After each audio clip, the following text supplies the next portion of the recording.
The girls are the World Cup champs. Alyssa Healy joins us live. All that and plenty more, so settle down for a morning with Wide World of Sports.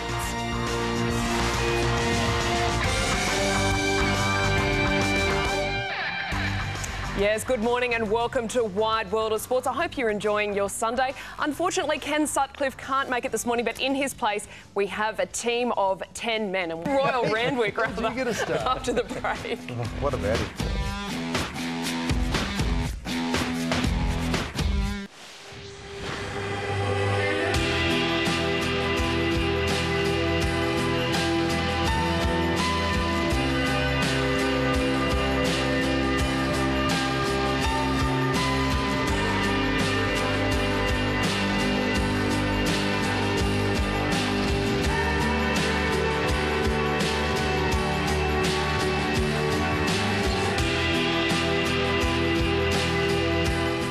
Yeah, some beautiful scenes there. It was a soggy day at Royal Randwick for the day one of the championships. To be fair, most of the punters did not even notice. It was an absolute carnival atmosphere. Richard Callendar, what a beautiful day out of the races yesterday, despite the weather. It was, and yeah, look, I had a winning day, so I don't mind the rain. I don't care what happens on a winning day. But look, it was day one of the championships.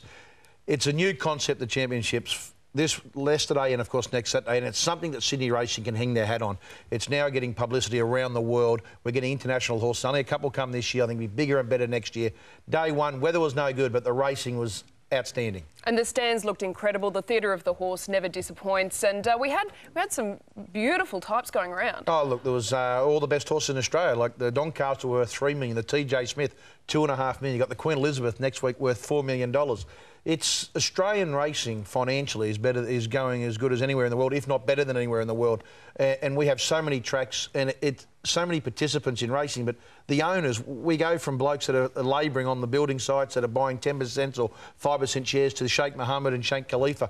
And there was a nice emotional scenes there with Tommy Berry. Yeah, it was a beautiful. Of course, his brother Nathan passed away Thursday, a week ago, and twin brothers who had spent every day together. They lived 10 metres apart. In Sydney southwest, and all Tommy wanted to do was ride a winner for Nate. Thoughts and prayers with the Berry family, of course. Now, if we have a look at the TJ Smith Stakes, Lankan Rupee, what about that? I think he's the best sprinter in Australia. I think he's the best sprinter in the world. Look, he was a very good sprinter last preparation. He's been gelded this preparation. He's won the Rubiton, the Oakley Plate, the Newmarket, and the TJ. The query was the wet track. And yesterday, he did all the work from both ends. He jumped, he led, and ran along at a good speed, and then just blew them away. He's the best sprinter in the world. $2.5 million TJ Smith now, and he'll be hanging around for the Spring Carnival later this year. He won't be going overseas, which is great news for Australian racing fans. Travelling very nicely on that heavy track as well. Now, the Doncaster mile, Chris Waller, smiling ear to ear. Yeah, look, I'm good mates with Chris since he arrived in Australia 14 years ago, but this is an amazing effort to run first, second, third and fourth. Sacred Falls won this race last year as a 3-year-old.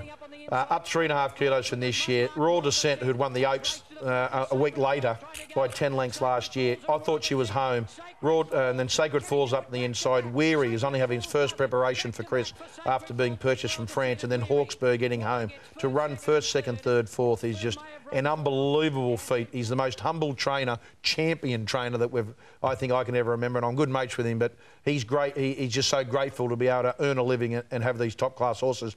And most of them, except Weary, have another horse, My Kingdom of Fife and Boban, will run next week in the $4 million Queen Elizabeth, which is just going to be one hell of a race. Unbelievable. In the BMW Derby, Criterion showing its staying ability. Yeah, look, he's by Sebring, who won a Golden Slipper. He won a lead up to the Golden Slipper when he was a 2-year-old. He ran in the Derby in Victoria last spring and had no luck. He won the Rosehill Guineas here a fortnight ago in dominating style. He had a fight on his hands yesterday on the heavy track, and Hugh Bowman gave him an absolute peach. He's one of our best, Hugh Bowman. He rode this a peach. Gets the better of Hooked on the inside and Tupac Amaru, who may well back up in the Sydney Cup as a 3-year-old. We don't see that often. But Criterion, he's the best staying 3-year-old, and he'll win more races again.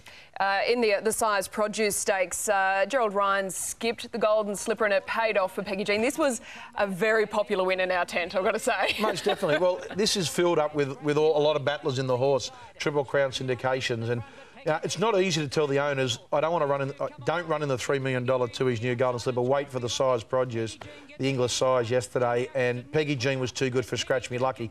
They gapped the other, but the biggest effort was Gerald Ryan for a relatively medium-sized stable in Sydney at Rose Hill who have just taken all days of the Sydney Carnival by storm. Rose Hill. He had 4 runners in the race, which is a wonderful achievement for himself. But now they'll all go on to the Champagne, the third leg of the Triple Crown. But not many horses this year have backed up for the Golden Slipper onwards. Richie Callendar, thank you so much for your time this morning. Let's do it all again next Saturday, day 2 of the championships. Yeah, it's going to be one hell of a day. If you can get out to Randwick, I'll even talk to the big fella upstairs and see if we can get the rain cut off. See what you can do. Happy punting. All right, that is it for today. Well, that is it. Goodbye from the entire team here at Wide World of Sports. Ken Sutcliffe will be back next week, but thanks for your company.